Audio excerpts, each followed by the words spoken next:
When you look to hire someone for virtually any position, I think they want to know two main things. What does the position pay? And how about that benefits package? What does that look like? How you plan and put together the employee benefits package can impact more than you might think. And this isn't as simple as saying, well, we offer paid vacation, health insurance, and the like. Similar benefits that might simply seem the normal thing to do. To discuss this issue today and to dig into what's best for your company, I welcome Chuck Violand, the founder of Violand Management Associates. Chuck, welcome to the program. Jeff, great to be with you again. Thank you.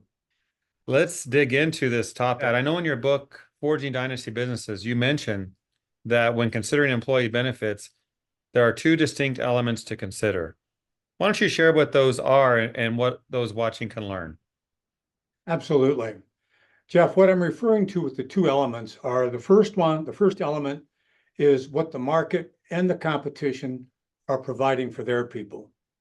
The second element is to determine what your company, how you want to position your company relative to your competition and to similar jobs.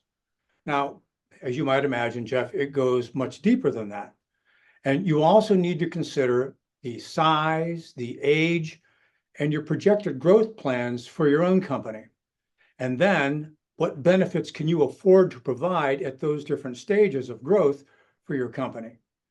But you also need to consider any federal, state, or local regulations that might impact or have some kind of effect on the compensation and benefits that you offer your people. I noticed too in your book, in the chapter on benefits, you talk about market assessments. So how do market assessments impact the decision-making process for employee benefits? Jeff, in today's workplace, prospective employees really have options on where they choose to work. Now, I'm using the word choose intentionally. In today's economy, people don't really have to work, at least not in traditional jobs. There's a lot of ways to support yourself and to support your lifestyle without a job, or even at least without a traditional job. So instead, people choose whether they want to work or not. And then they choose the kind of work that they want to do. And then they choose where they want to do that work. So, and this is where compensation and benefits come into play. We talked about compensation in our last podcast. The same principles apply to benefits. You can take positions like bookkeeping, sales positions, manual labor, management positions. Lots of companies have lots of opportunities for these different kinds of positions. Okay, this means that candidates have lots of places that they can choose to go to work. Now, the benefits your company offers can become a differentiator to attract the candidates that your company rather than to somebody else, rather than to another company. You know, Chuck, things have changed a bit over the years because what you described there, people can work or not and choose and pick these different types of jobs, makes it interesting for sure. So with that in mind, let's talk about out of the box thinking or benefits that can have an impact. Yeah. You write about training for managing finances or investment planning. Okay, those seem very personal to people, but you talk about companies offering that. Talk about that. Jeff, I absolutely think that out of the box benefits can have an impact, particularly for smaller companies. Many small companies really can't afford the same health benefits, retirement programs, and extensive time off benefits that larger companies can provide their people. So this is really where non-financial benefits can come into play. Things like clothing allowances, flexibility in work schedules, remote working opportunities, ongoing training and development, or having subject matter experts provide training or programs on things like personal finances and budgeting, health and wellness. Those things can add significantly to the value that people view by going to work for your business. And depending on your company, it reinforces your core values. Now, here's an interesting benefit that I just read about actually recently. A study was conducted by Deloitte in 2017, so it's what now, 7 years old, that found that 80% of people said that belonging is important when choosing an employer. And 62% of the respondents said that they would leave or that they've already left an organization for one that emphasizes belonging more. That is an intangible and non-financial benefit, but it's important to a lot of people. Here's another one. At Violand Management, we have an internal book club. Now, nobody has to participate, yet everybody is invited and they're welcome to join. With the current book, we're reaching over half of the company. Over half of the company is participating in this particular book club that we're doing. We have them for different books, but they're participating in this. And about half of those people are linking in via Zoom. Now, every week, we get a chance, the people that are on that meeting, we get a chance to share our ideas about the book, but also about how the readings apply to our personal lives, how we've experienced them in our personal lives, and also in the business. Now, Jeff, I don't think anybody is going to decide to stay or go to VMA because of the book club.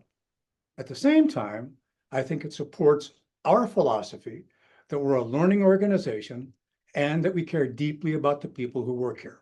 You just really went outside the box there. Well, that was pretty outside the box, but it that's does have good. an effect on how on where they choose to stay or go. Yeah. Yeah, it makes sense. And that sense of belonging, really tough to, boy, you really have to think about what that takes to create that company culture, that feeling you want them to have. So thanks for sharing that, Chuck. Absolutely. I guess some might wonder whether you're offering the traditional benefits or some of the out-of-box thoughts you offered there. How do you track it? How do you analyze if what you're doing is really working? I mean, to me, it seems like if they stay with me or not might be one way, but there has to be more to it than that. Share that. Yeah, absolutely, Jeff. I mean, and you're right. It is whether they stay or not. So you look at retention. But let's face it, any benefit, look, even the book club that we do, it has an expense associated, a cost associated with it. It's time that people are putting into this. So you always have to measure, first of all, are you staying within the budget that you've established? And that should always, any benefits that you have should always be part of your budgeting process. So the first thing you track is, are we staying within the budget that we've established for the benefits of the organization? Then another one, and it is a key one, just as you mentioned, it is retention. Do we find that we are holding on to people, that they're staying here longer than prior, longer than before? I think that you can also add another one to that, a little bit more difficult to measure, and that is how many people that you currently employ were referred by somebody who's already with you. So rather than going through the expense of recruiting and possible turnover because you had the wrong candidate, you now have people who are coming to you because they've heard about the culture. They've heard about the benefits that you're offering, and it seems like a cool place to work.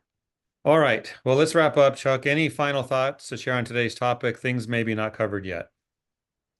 Yeah, there's, I suppose, just if might make the concept a little bit easier if you broaden the definition of benefits. And this goes back to some comments that both you and I were making earlier. Broaden the definition of benefits to both financial and non-financial terms.